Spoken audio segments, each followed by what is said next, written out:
A crise do governo Lula chegou a um ponto tão avançado que agora até mesmo um dos veículos mais militantes dentro da imprensa brasileira publicou uma matéria que desmascara a principal pauta utilizada por Lula e pela esquerda brasileira para criar e fortalecer a rejeição contra o seu principal adversário.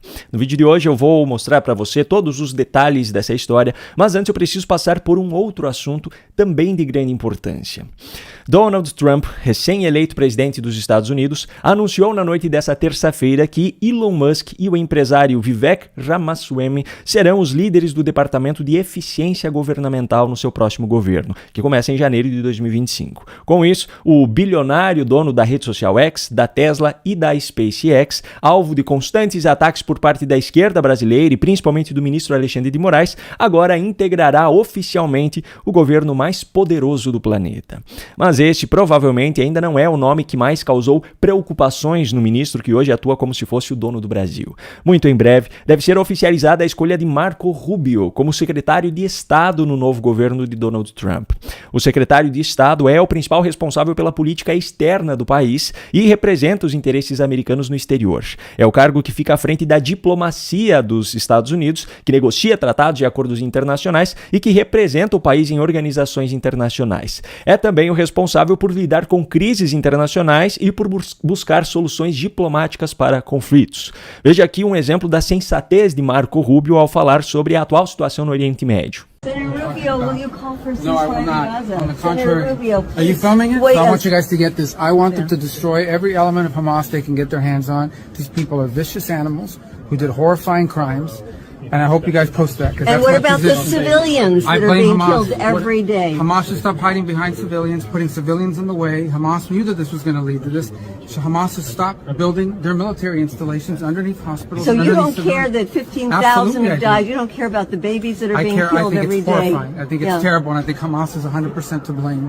That's what I think. Make sure you post that, please.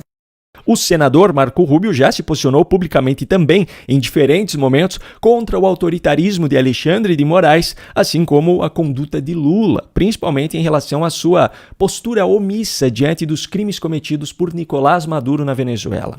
A deputada republicana reeleita Maria Elvira Salazar, autora do projeto de lei que visa impedir a entrada de promotores da censura, como Alexandre de Moraes, nos Estados Unidos, publicou uma foto ao lado de Marco Rubio em sua rede social com a seguinte legenda: péssimo dia para ser um ditador na América Latina. Bom, é pouco provável que isso mude a situação atual no Brasil, mas já é um forte sinal de que, muito em breve, os ministros do Supremo Tribunal Federal serão oficialmente impedidos de entrar nos Estados Unidos. Alexandre de Moraes não poderá mais participar daqueles eventos realizados em solo norte-americano, mas patrocinados por empresários brasileiros, muitos deles alvos de julgamentos na corte, e cujos palestrantes são ministros brasileiros, que desfrutam de viagens internacionais luxuosas, sem ter que tirar R$1 do bolso para poderem se reunir com maior privacidade com esses empresários nos bastidores desses eventos. Isso certamente será um dedo na ferida de Alexandre de Moraes. E por falar em dedo na ferida, o próximo assunto tem tudo a ver com isso. A crise do governo Lula já é tão grave que agora até mesmo um dos veículos mais militantes dentro da imprensa brasileira já está expondo a farsa da principal narrativa que Lula e a esquerda brasileira construíram contra o seu principal adversário. Veja essa matéria publicada pelo jornal O Globo nessa quarta-feira. Número de imunizantes vencidos aumenta 22% no governo Lula e gera prejuízo de R$1,7 bilhão, o maior desde 2008. A matéria mostra que, nesse período de pouco mais de 1 ano e 10 meses de governo Lula, já foi desperdiçada uma quantidade de vacinas 22% maior do que nos 4 anos de Bolsonaro como presidente. De 2019 a 2022 foram descartados 48,2 milhões de imunizantes por conta do seu vencimento. Do início de 2023 para cá, período do atual governo Lula, o vencimento e, consequentemente, o descarte já foi de 58,7 milhões de imunizantes. Em relação ao prejuízo com esse desperdício em cada uma das gestões, em um gráfico que, de acordo com a legenda, se baseia em dados até 11 de novembro de 2024, mas tem alguns dados faltantes em anos específicos, o atual mandato de Lula já ultrapassou a marca de 1,7 bilhão de reais jogados no lixo, perdendo apenas para o próprio governo Lula, só que no seu segundo mandato, entre 2007 e 2010, quando o prejuízo foi de mais de 1,9 bilhão de reais. Mas não podemos nos esquecer do fato de que não se passaram nem 2 anos ainda do Lula 3, então esse recorde muito provavelmente será batido em breve.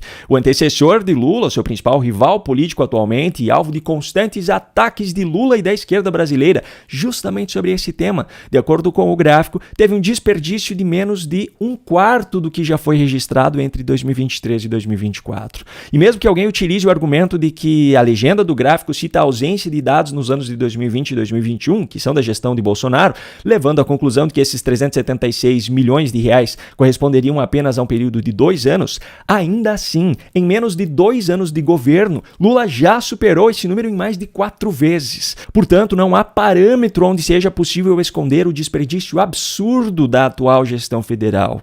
E ainda tem mais um ponto que precisa ser levado em conta. A matéria afirma que entre 2023 e 2024, proporcionalmente, o governo Lula desperdiçou mais doses do que utilizou, porque boa parte das 58 milhões de ampolas contabilizadas tinham mais de uma dose de imunizante. Ao todo foram 217 milhões de doses aplicadas nesse período, enquanto 385 milhões tiveram que ser descartadas. O Ministério da Saúde do governo Lula, obviamente, deu as suas desculpas, como sempre, colocando a culpa na herança da gestão anterior, na influência dos movimentos anti-vax e em qualquer um que apareça na sua frente. Mas também não se engane, a matéria do Globo não foi totalmente contra o governo Lula.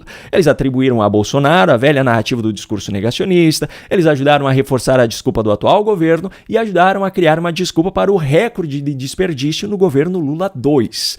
O problema é que, para fazer a matéria, eles precisaram mostrar os fatos, e contra fatos não há argumentos. Lula, por sua vez, deve estar agora sofrendo novamente em silêncio, afinal ele já demonstrou que sabe muito bem qual é o problema de ter criado uma mentira. Tenho que mentir, é preciso mentir, o político tem que mentir, porque sempre é mais fácil acreditar numa mentira. Uma mentira, minha mãe dizia, uma mentira ela voa, a verdade engatinha. É sempre assim. Era tudo clandestino, mas a gente ia citando números, sabe? Se o cara perguntasse a fonte, a gente não tinha, mas a gente ia citando números. São pessoas que vivem na base da construção de mentiras. E você sabe qual é a desgraça da primeira mentira? É que você passa o resto da vida mentindo para justificar ela. Então as pessoas que aprendem a fazer política mentindo, passam o resto da vida mentindo, porque ele não pode desmentir o que ele falou. Então eu acho que é um perigo, mas eu acho que é um alerta também. Agora não se esqueça de fazer a sua parte para que essas informações cheguem para mais pessoas. Você pode fazer isso compartilhando esse vídeo ou simplesmente clicando em gostei aqui embaixo, para assim ajudar o algoritmo do YouTube a entender que ele é relevante e assim recomendá-lo para mais pessoas. E se você já está cansado de ter que ouvir as narrativas da militância de esquerda e quer estar 100% preparado para debater contra esses militantes, aponte a câmera do seu celular para o QR Code que aparece no canto da sua tela nesse momento ou clique no link que eu deixei aqui na descrição do vídeo. Um grande abraço e até a próxima.